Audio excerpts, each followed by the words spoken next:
Welcome back to the channel, you BMW lovers, and seeing as how you're BMW lovers, you love to work on your BMW because it seems like that's all you do. So, back here with the Supercharged 2.5i, and I don't know, a lot of issues. I need a haircut for one. But, supercharging brings out the minor issues that you have with anything. Once you start with forced induction, everything needs to be perfect on the engine, and if it's not, you will find out, and that's what I'm having. If you followed my build, you know that the TPS went bad in the throttle body, so I replaced it with an aftermarket throttle body, and I got readings off of the TPS. It's not very sensitive though, and it doesn't start until I'm maybe, half open throttle. So an issue I've been having is, it seems like until it warms up, sometimes it doesn't matter if it warms up or not. It's really weird, but it's intermittent. Most of the time it's before it's warmed up. You just press on the throttle lightly, to take off from a stop sign or whatever, and she'll die. It's almost like it's not, the TPS is not sending back that, throttle partial open signal to the ECU, and it doesn't show up on the scanner at all either. And the MAF is reading, so I'm kind of at a loss. I did search some forums, and a lot of people said, hey, intake camshaft sensor. I picked up one, even though I didn't have a code. I don't have a code on this car. Swapped the sensor out, immediately got a code. So it doesn't like the new sensor. I've heard BMWs, you kind of need to stick with genuine stuff. Well, genuine's super expensive, but sensor didn't work, so I got to swap that sensor back out for the old one. This is the old one here. Intake. And then they also sent me crankshaft sensor and exhaust, which I don't know what the deal is. That exhaust sensor doesn't look like it's the one that's on this car either, even though they said it is, but that's what you deal with aftermarket. So what I wound up doing is I'm going to try the throttle body again. So this is throttle body I picked up off of eBay, which is a used, perfectly working throttle body. So this is my stock throttle body. TPS is in here. Nothing wrong with the throttle body, but except the signal. So this is the new throttle body, which is the same number and everything. So if everything is in working order on this one, this is a genuine BMW part. Look at that. Broken piece of plastic. That's always nice to see coming out of a package, O-ring looks a little crummy. I have to swap that out. Yeah, anyway. So the big number here is on the side. You can't really see it on here. And that's what he says this one is, but I don't see a number on the side. So I'm wondering, I don't know, maybe I got took. But that piece of broken plastic's from here. I don't know. We'll see. I'll plug it in. I will see what happens. It looks like it has the same sensor plug-in. I'm just leery about this not being genuine BMW because it doesn't state on the cover. Well, actually it does. It's super worn out. Oh my god, you can't even see it, guys. You can't. Right there, you can barely make out the BMW signal. Come on.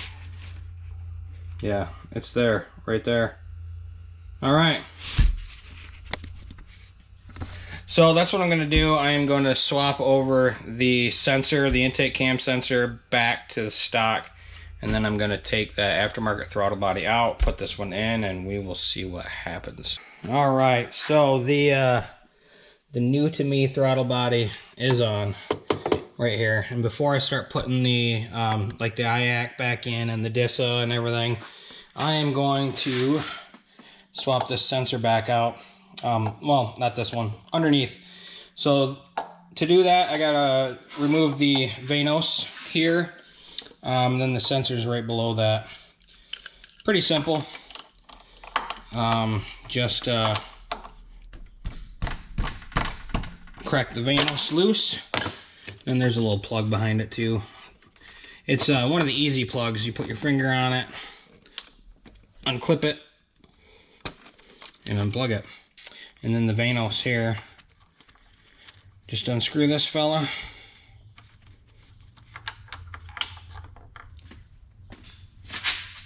Set that aside. And the sensor is right here. Bam. So right there. And then I unplug this just to make it a little easier. Get a little more wiggle room out of it.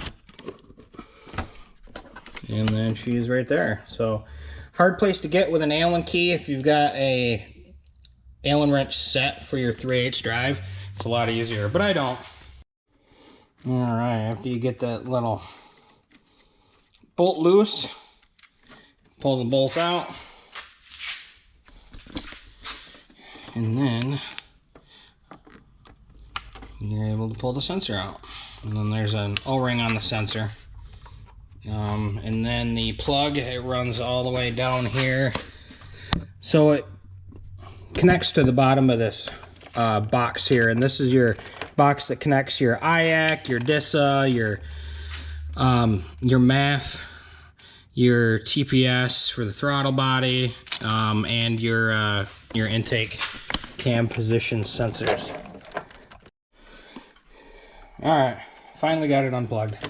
And you just yank this guy out that is brand new and doesn't work, and then you put in the old one.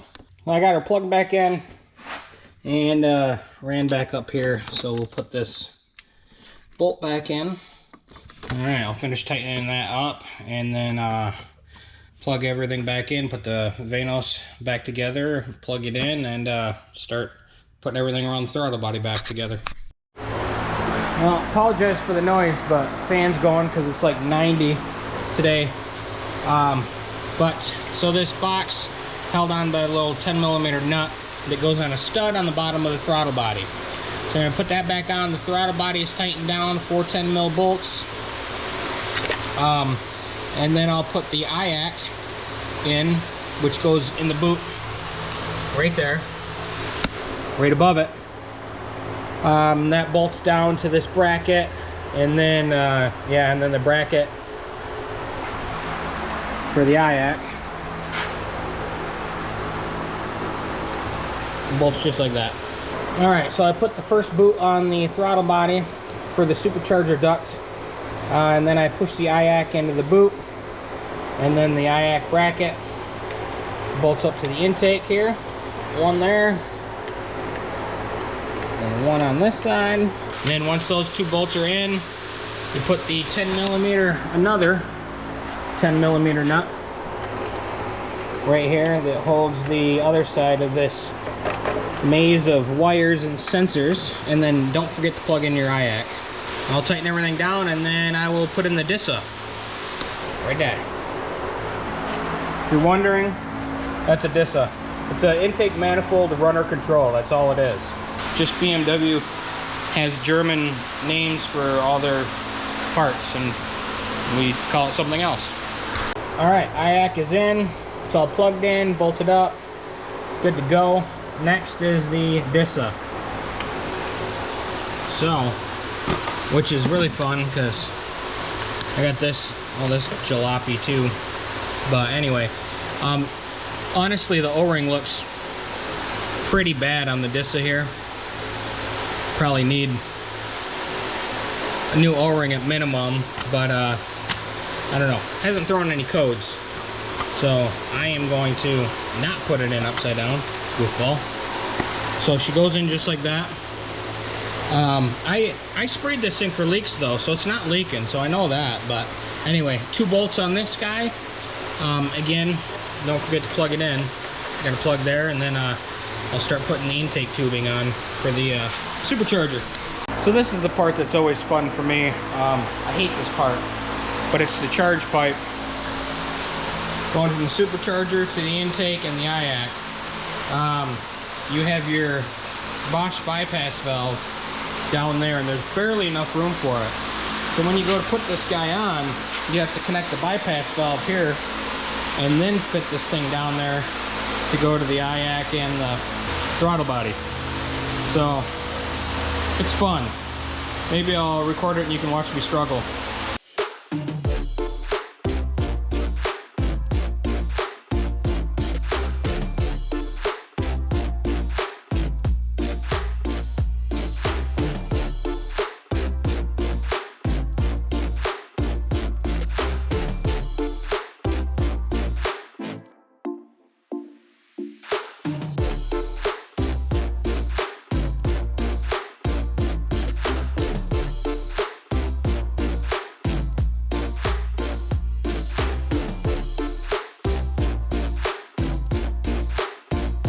Okay, got the intake pipe on. Everything's hose clamped up. All the sensors are back connected.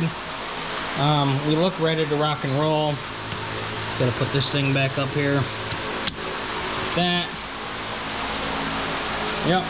So intake is done. The intake cam sensor is done. Sorry. Pretty sure everything else is good. Take a look down there at the Bosch bypass valve. She looks okay.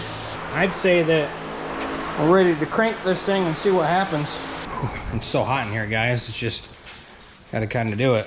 But all right, we'll get this garage door open and start this bad boy up. I'm gonna also reset the throttle adaptations. You need to do that every time you replace a BMW throttle body. So, and here's how you do that. So, foot on the gas, key in the ignition, key on to the second position, and then 10 seconds. And then key off.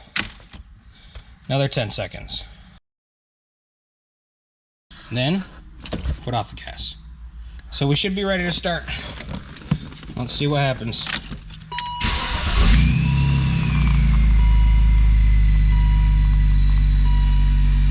I still got the engine light. That's just because of the intake. I got that from the old intake cam position sensor. So now I'm gonna jump on my little unit here, and then we are going to look up live data and make sure my TPS is registering. And then while we're on here, I can clear that cam code too. And we're gonna go down to read data stream. Okay, now you can see my absolute throttle position sensor at the bottom. Right now is 0.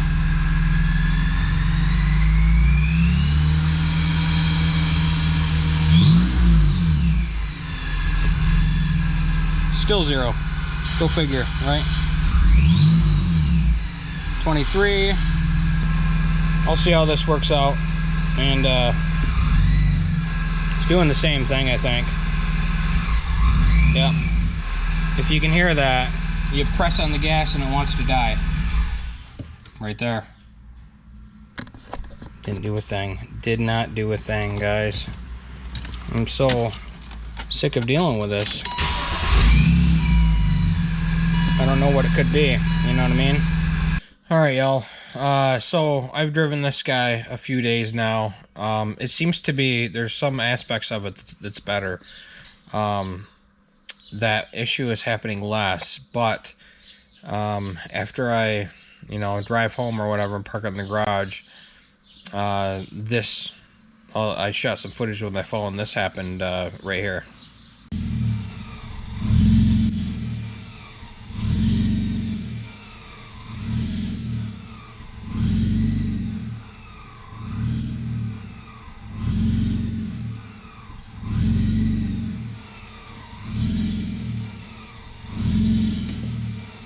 and it seems to be rich at that point, so it's not getting enough air, or, you know, obviously too much fuel. And then the engine light came on last night, so it is a P0102, which is a mass or volume airflow circuit low. So I guess I am going to first check the connection, you know, basic stuff first, and then I am going to I guess remove the mass airflow sensor and take a look at it and see if it's dirty or something. I don't know. That's where I'm at.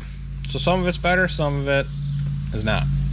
So I have checked the wiring that was extended with the kit. Both sides are connected. Nothing came loose. I mean, I don't know. Doesn't seem like a connection issue. So next I took off the filter and the mass airflow sensor. And down in there, this looks fine. So just for giggles, while I got it off, I'm gonna rub some rubbing alcohol on it to clean it, and I guess we'll go from there. So if it's a faulty MAF, then you know, I'll order one, but I'm gonna try this first, and while I've got it all out, because it's not the easiest thing to reach, I'm gonna get the part number off of it so I get a genuine one. But yeah, you got to take the headlight out, which isn't a big deal. It's just, you know, my headlight's broke, so there's only 3 bolts instead of 4. So yeah, we'll see. And then maybe while I got the headlight out, I'll try and restore it. I bought some of that polish, but I'm gonna clean this up, see what happens. All right, little update for you. I cleaned the mass airflow sensor, put it back on. I mean, it looks like it's reading right. At idle, it's I don't know, it seems normal. So not being able to tell if it did anything or not, I just reset the light, and I'll wait a week and see if it comes back on. I mean, if it does, I'm gonna have to order sensor and find out if that's what it was, because like I said, the wiring looks intact. So I guess we'll check back in here when I know a little more. And just to rule out the restriction of the filter, I ran it without the filter. Everything looked the same as when it was on, so